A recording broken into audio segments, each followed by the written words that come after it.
Welcome back to another video. Now in this video, we're basically going to be breaking down the different steps to start a six-figure OnlyFans management company. And it's basically going to be broken down in the form of kind of like a mini course. Now, before we break down those individual different steps, please go and like this video and subscribe to the channel because I'm actually going to be breaking down each of these individual steps in more detail in separate videos. So you want to make sure that you're subscribed so that you're going to see these videos when they are published on the channel. And just a little intro to me. My name's Ollie. I've been in the make money online space for multiple years now, running multiple different successful businesses, including successful e-commerce stores, six-figure social media marketing agency, and now a successful OnlyFans management company. And that is why you should listen to me. Why not listen to someone who is either doing or has done what you are currently trying to do? But that's enough of that. Let's get straight into the topics of the video. So the first stage of starting your OnlyFans management company is the setup. So the setup, you've decided that you want to start an OnlyFans management company. You're prepared to go all in with it. Now what do you do? So the first place that we're going to look within the setup is your branding and website. Now within branding, the things we're looking at is agency name, agency logo, branding colors, fonts, and all of that kind of thing. You really don't want to get too caught up in this area. I think it took me 20 minutes to put all of this together. You may want to take longer on your branding, but it really isn't essential. Your branding isn't the thing that gets you instant results. It's important for longevity, but we just want to make sure we have a clean, crisp brand as a whole. Now, to create your logos and play around with your kind of color palettes and stuff like that, just use Canva. That is the most simple and straightforward way to do so. In terms of picking your agency name, don't spend too much time again thinking about the perfect agency name. Pick something that is related to the niche and related to your ideal prospect or client. Think about something that's going to resonate with them. Now, if you're really struggling with agency names, there's literally AI generators out there where you can type in keywords and stuff like that. It's going to generate you hundreds of potential agency names. So I'd definitely use that if you're struggling for inspiration. Now we're going to look at website. So looking at the website, there's multiple different website builders that you can use to build your website, depending on your budget. How familiar you are with different website builders is really going to inform your decision. So for me personally, I use ClickFunnels. I've used ClickFunnels for my other businesses, like my social media marketing agency, and I'm very, very familiar with the interface and I just prefer it. So I build all of my websites on there. Another point with ClickFunnels is, for me personally, I use video sales letters to send traffic to and convert my traffic. And so ClickFunnels leads into this very nicely. However, it is an expensive option. So if you're just starting out, you don't need to invest in a ClickFunnels subscription. Just use something like Wix to put together your first website in line with your branding, and that will definitely suffice. Now, the next area to focus on is setting up your business.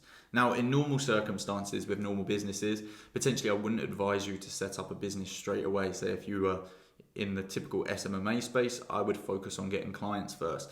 Because the nature of this industry, I would definitely make sure you set up your business first. If you're ever liable for legal reasons, you want to make sure that your business is liable and not yourself.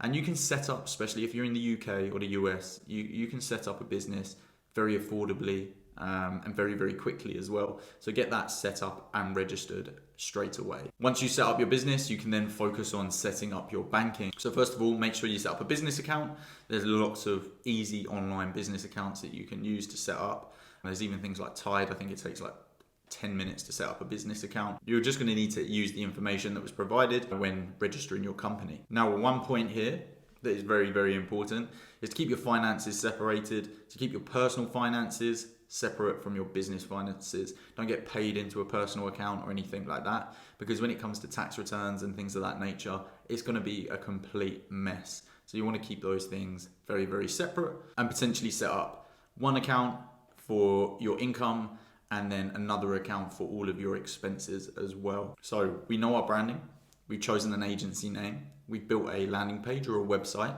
to start pushing traffic to. We've registered our business legally and we've set up our banking and we're ready to get paid. What's next? So before we go looking for models or anything like that, there's a few things that we need to do within the setup phase. And the next one is getting your contracts created. Now, for models to work with you and creators to work with you or to supply any service to anyone, you should be using contracts. It protects you and it protects the models that are working with you or the clients that are working with you. Now, you can spend potentially a lot of money getting these contracts made up. It's not always necessary. I've actually got multiple contracts available that I have had written up. So if you need access to contracts, feel free to just send me a message and I'll be more than happy to send those over to you. So the last topic we want to consider before starting our outreach is niche.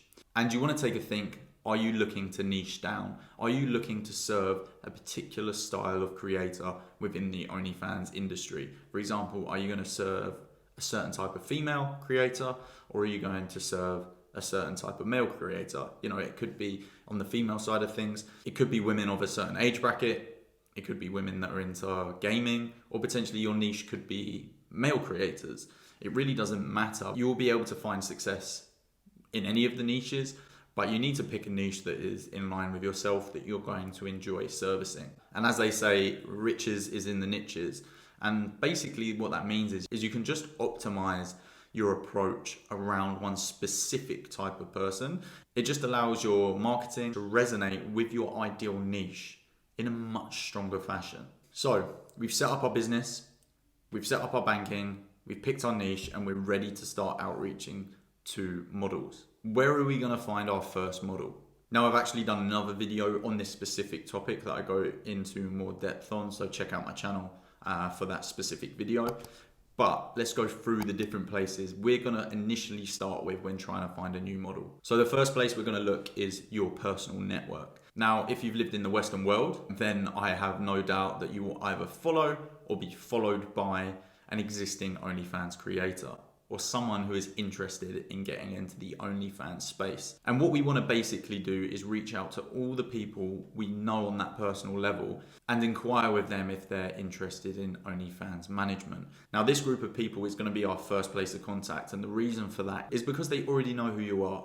They're going to be far more responsive and actually far more willing to work with you as they know you on a personal level. And in fact, these people are going to be much, much easier to close if you don't have pre-existing case studies. You're going to need a lot less social proof to actually push these people over the line and get them to accept the idea of you running their OnlyFans for them. Now, the second place that we're going to look for new models when we have no case studies is going to be paying for model contracts. Now, there are numerous groups on Telegram where you can literally go in and buy the contracts to work with a model. So there's basically service providers out there that will go out, scout models on your behalf, qualify them, go through contract stipulations with the models, and then sell you the contract of this work. And you can literally go and pick up a model from starting from $350.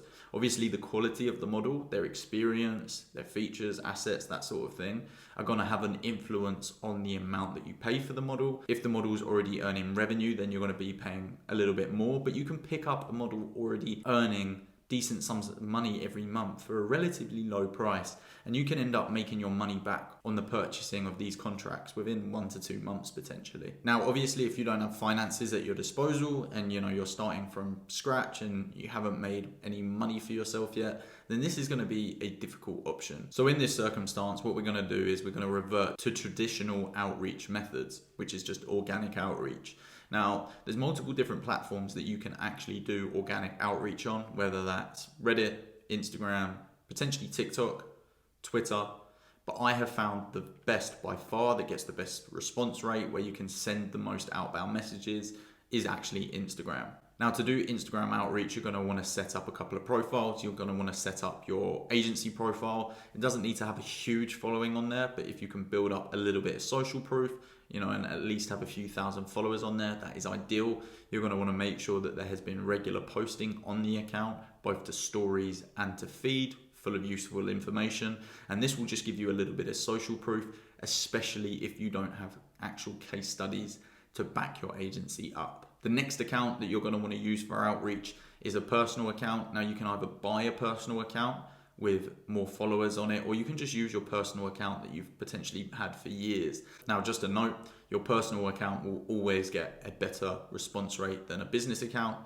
And that is just because people resonate more and don't necessarily feel like they're being sold at first when speaking to a personal account. Now, the final method of finding new models is going to be dating apps and meetup apps. Now, to be honest with you, this one I haven't used too heavily within my own agency. I played around with it very recently with on dating apps, but basically the process here is to set up Tinder account, Bumble account, go and change the location to other places in the world, start matching with individuals, and then sparking up conversation, and then eventually pushing the fact that you run an OnlyFans management agency and that they would be a good fit. So now we're at the point where you've started your outreach. You've messaged everyone in your personal network. You've started to get some positive responses and people are interested. You've paid for a model contract and your outbound systems are really starting to flow. Now, where do we want to push this traffic from your organic outreach? Well, it's through your sales and onboarding process. Now, this is the next stage, sales and onboarding. So straight from your organic outreach, we want to be pushing every interested prospect to a sales call. Now, I have found firsthand that pushing people to an actual sales call rather than trying to close them in the DMs has a far higher success rate and actually a far higher commitment rate. So we push them to the sales call. We're on the sales call. What do we want to do? We want to actually qualify the model. We want to make sure they are who they say they are, they look like their profile, and that they'd actually be a good fit from a physical standpoint. But then we want to actually qualify them on their characteristics. Are they hardworking? Are they motivated? Can they actually commit enough time to running their OnlyFans account at a successful run rate? So once we've qualified the model, we've sold them on the ability of our agency, we've put across to them that our agency is the best and only option for them to achieve their desired outcome. We actually want to present them the contract on the sales call, go through the contract at the end of the sales call and get them to sign there and then on the call. This will make them commit instantly and makes the rest of the process a whole lot easier. Trust me, you don't want to find yourself in a position where you feel like you've closed multiple models and actually you spend the next 3 weeks chasing these models to get the process started and then maybe only one of them actually signs on. You want to avoid this at all costs, and getting them to sign the contract there and then really does do this. Once you've got them to sign the contract and the sales call has ended, we need to go through the onboarding process and set up payment. So with the onboarding, what we need to do is we need to get access to their OnlyFans account, set up a shared drive so that the model can distribute content to yourself in an easy and safe manner, and also so you can share any relevant documents with them. We then need to set up the banking, and we want to set up the banking in the most legitimate, safe way possible. Now, there's a couple ways to do this. The first way is to basically set up an invoicing system where you invoice the model at the end of the month and they pay the invoice and it automatically goes to your business account. This is the traditional way to do it in SMMA. However, with OnlyFans management, because of the size of the potential invoices, you don't necessarily want to leave the responsibility to the model solely. So it will be okay whilst you're earning the model, say 2K a month or something like that. It's very unlikely that they're going to do you over in any way. But come the time where you're making the model 50K a month and they've got to pay a 25K invoice, you do not want to have to be chasing this model for the money. So one way of getting around this is basically getting the model to set up a bank account that you both have access to, and neither party can make a transaction without the other one confirming it. This is the most preferable and legit way to do it. So we've onboarded the model, we've got the payment set up, we know how we're going to get paid, but the account is starting from zero, it's got no fans on it at all. What do we do from here? Well, what we need to do is we need to pick the methods that we're going to use to generate traffic to the OnlyFans page. Now, the different platforms to use for this are Instagram, TikTok, Twitter, dating apps, the tube method, and Reddit. There may be a few more, but these are really the main ones. My personal favorites within here are probably Instagram, TikTok, Twitter, and dating apps. They're the ones that I personally use the most at my agency. However, you can get very good success from the others as well, but these are just the ones I have found to work the best for me. Now, as a new agency where you haven't mastered any of these platforms, you've got no SOPs, what you want to do is you want to pick 2 to 3 at max different channels to generate traffic and focus on mastering those and building out systems around them so you can systemize the process. And as you master these and get very good success from each one and work out the workings of the platforms, you then want to expand to the next one and then to the next one. You will gain far more success from doing it this way than trying to do a little bit of everything. Now we've got subscribers coming and subscribing to the OnlyFans account. How do we actually monetize these subscribers properly and get the most out of each individual fan? Well, what we need to do is start building out messaging frameworks. If it's a brand new account, this is pretty easy. All you need to do is set up flows and get the model to start generating content that's in line with these flows. Increase in explicitity as the messaging flows go on. You will generate far more income per fan by creating an individual experience for each fan, as opposed to just mass messaging and spamming fans with content every day, just sending generic videos to them. We want to make them feel that each piece of content is created specifically for them. This will not only make the experience better for the fan, but actually allows you to charge a premium for each individual piece of content. Once you've been doing this for a while, you'll get a real good feel of what kind of content works for your particular model and her fans or his fans. And then we want to start basing the future content the model creates off of this data. Now, the final stage is scaling and hiring. Now, to be honest, this is my favorite stage. This is where you really get to sort of sit back and look at what you've created and really start to turn up the gas and start taking the fruits from your labor. So when is the right time to hire and start scaling? So you need to ask yourself, is it now more beneficial for the business's long-term growth for me to start hiring now? Do not obsess over profit. If you obsess over profit and you don't hire people in areas when really you need to, you're going to completely stagnate your growth. And you obsessing over saving someone's monthly salary in the long term is going to hurt you tenfold. Now, before you do any hiring, you're going to want to make sure that you've actually learnt the skills yourself to a decent level, so you can actually teach these people, if they don't already have the pre-existing knowledge, to a high level. This doesn't mean you want to hire people that have got less experience than yourself, but you want to make sure that you have a decent understanding of the area you're hiring for, so that you can make sure the person you're hiring is doing an adequate job. So the final step before actually hiring someone is we want to make sure that we've systemized all of the processes, so it's very easy for them to repeat and it's very easy for you to judge their performance. And we do that in the form of SOPs, or standard operating procedures. We basically want to build out flows for each step of the process and detail it in layman terms so that someone can just rinse and repeat it. Now we need to figure out where we're actually going to hire. Are we going to hire internally, or are we going to hire externally and potentially look overseas for cheaper labor? Now, in my personal experience and my personal opinion, I much prefer to hire within my personal network. It makes it very easy to find sort of A players and build a really strong, well-connected team. All my employees live within the same city that I reside in. This obviously has its pros and its cons. The pros being I actually see them in person and I have a connection with them and I trust them above anyone else. It does come with its cons. It means the labor itself is more expensive. And it actually means that the majority of the time we are in the same time zone, and it can actually be, especially within this industry, of benefit to have people in multiple time zones. So models' accounts can be run, all times of the day, and model communication can be sustained all times of the day as well. Now, when hiring within your personal network, now you need to make sure that the person who you are hiring's goals and values are aligned with yourself and the business. That is very, very important. You don't want to bring someone on just because they're a friend of yours and potentially they're not hardworking enough, ambitious enough, or conscientious. Ultimately, this is a business and not a charity, although it is very nice to see the people directly around you winning as well. Now, if we're going to hire overseas or look for countries where labor is potentially cheaper, the best place to look, in my experience, is Upwork. I have used Upwork to hire people within this industry, but also the standard SMA industry and actually for e-commerce as well. I have found this the best place to find top quality talent.